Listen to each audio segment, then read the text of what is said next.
Hi, it's the last day of the first week of New World's November.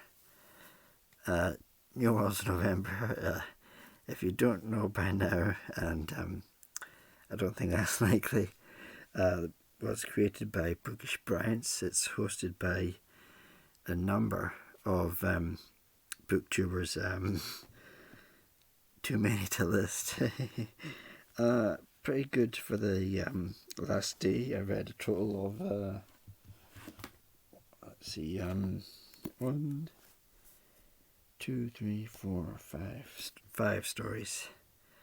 5 short stories, yeah. That's the beauty of it. You can get a surprising amount done because it's short stories. The first one, although I don't really think it counts, is Monster by John Christopher, and it's set in Scotland, specifically Loch Ness, and you'll understand just by saying Loch Ness. It's quite a sad story, but I don't know if I would call them aliens. They're a bit more like the Silurians from Doctor Who. I think they're sort of native to Earth. They're called Kronaki. But I wouldn't call them aliens, so Monster by John Christopher doesn't count, although it was quite a good read. Next, and maybe this other one doesn't count, is The Alien Enemy by Paul Anderson. I would go into spoiler territory if I said why it didn't count, so I think I'm just going to leave it, but I wouldn't say that The Alien Enemy by Paul Anderson is exactly aliens. You'll, I think, know what I mean if you read it. Next, or at least I think it was next, was Nobody Bothers Gus by Algis Budrys.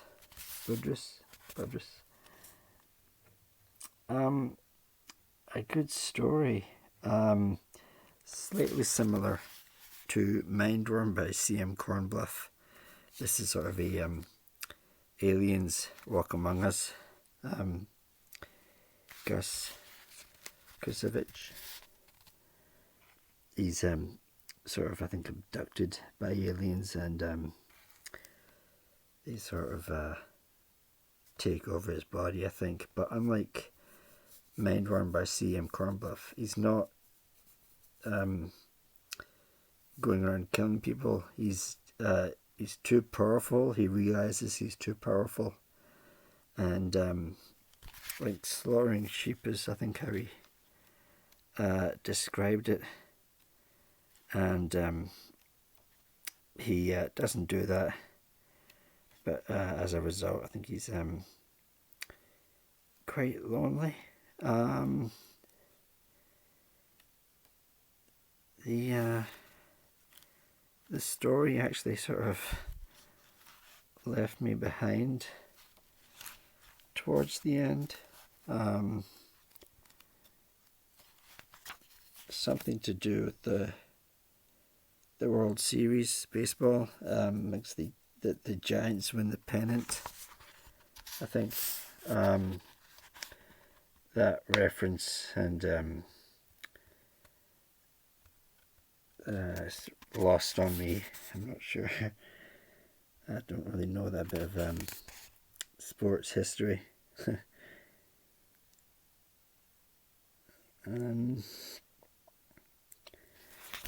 Next, was Resident Physician by James White. And this is Doctors in Space, which is very similar or exact same as a series that featured in the British comic 2000 AD. It was either 2000 AD or Judge Dredd magazine a long time ago, back in the late 90s. I can't remember the name of it. I think it might have been called Mercy Heights. I'll try and do a search for it, and if I can find the name of it, I'll put it down below. Good.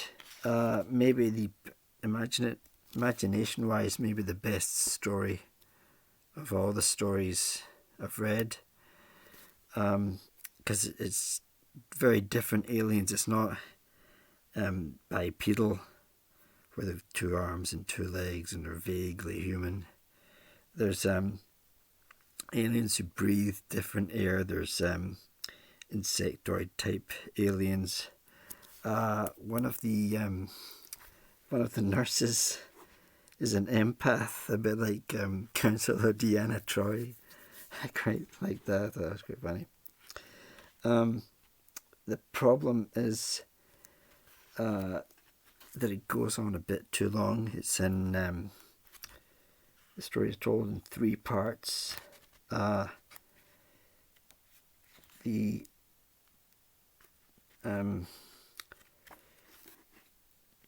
Doctor comes across a sort of immortal, almost a Time Lord type creature.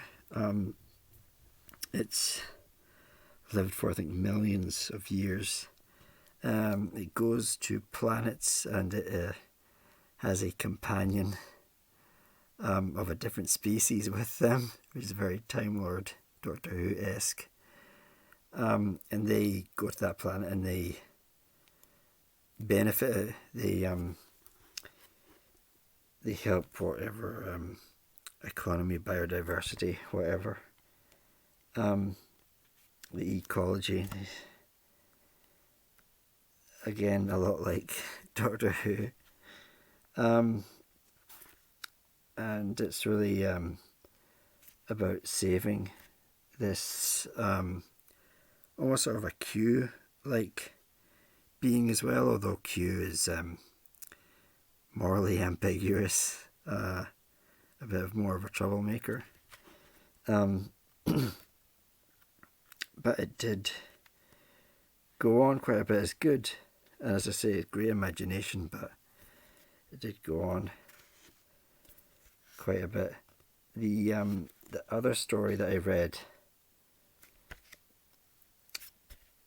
Alien Invasion by Marcia Kamien, was the opposite. It was very short. Short and possibly sweet. I'm not too sure. All about a woman being impregnated, and it's not exactly. It says in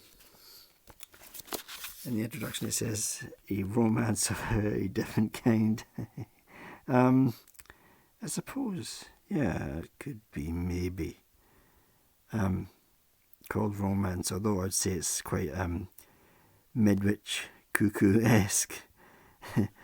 But I thought it was a really short and semi-sweet story. One other sort of a bonus I want to mention is a graphic novel. It's called Tomorrow by Jack Lothian and art by Gary Mack. The colours, design and lettering are by Shan Nazir and Kirsty Hunter, and flats by Greg Watt. I'm not exactly. I think flats are the buildings. I think, although I might be wrong in that. I'm not too sure. But it's quite a sort of it's a very sweet, poignant story about this old woman who's an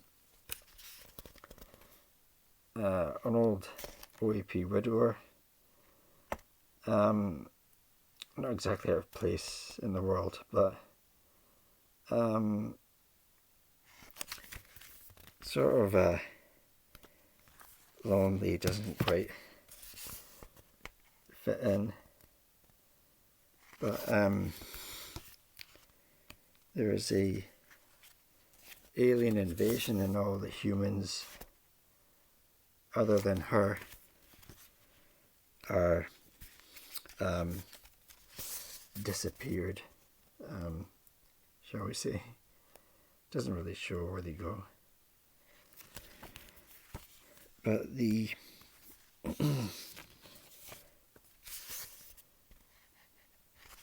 there's two sort of types of aliens. I don't really know. I think there's like slave or worker aliens. They're the smaller ones. And there's these bigger aliens.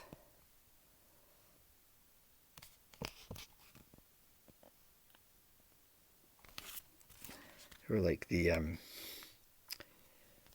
overseers.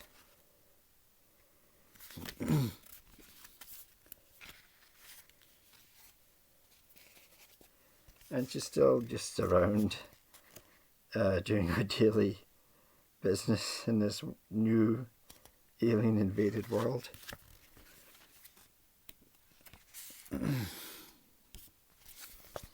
For some reason she's still ignored, maybe much like the world before the alien invasion.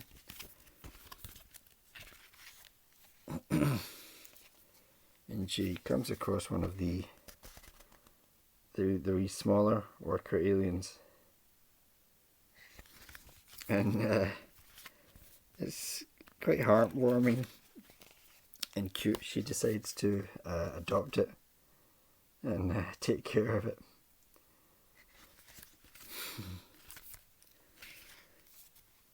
You know, it's like a child. It's quite sweet.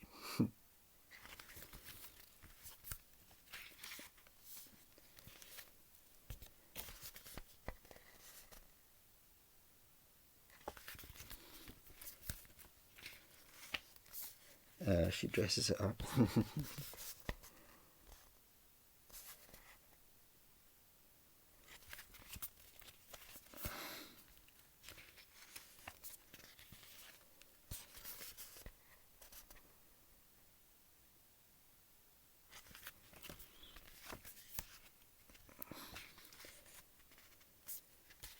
She takes it to the beach.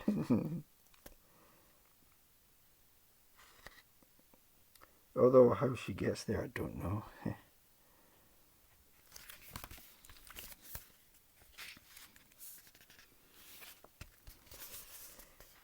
And then one of the overseer, the big aliens, come in and take the worker one back.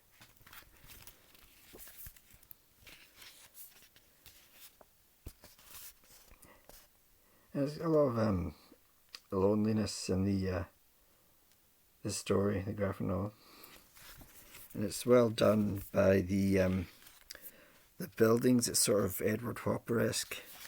There's so much building, and there's a single solitary figure, and there's some backstory about the main character.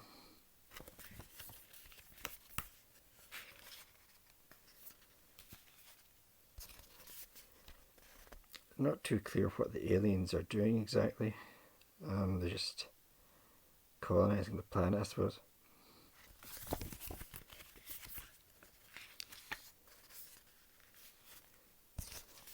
And so she finds the alien, or one that looks like the alien that she adopted.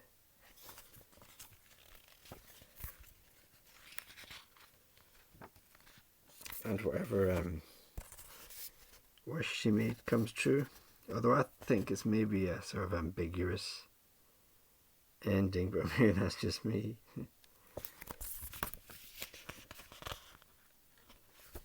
It's a very nice book. I thought I would give it a mention. That's quite thin as well.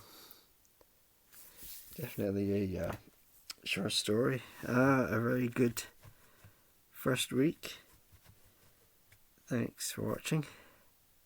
Bye.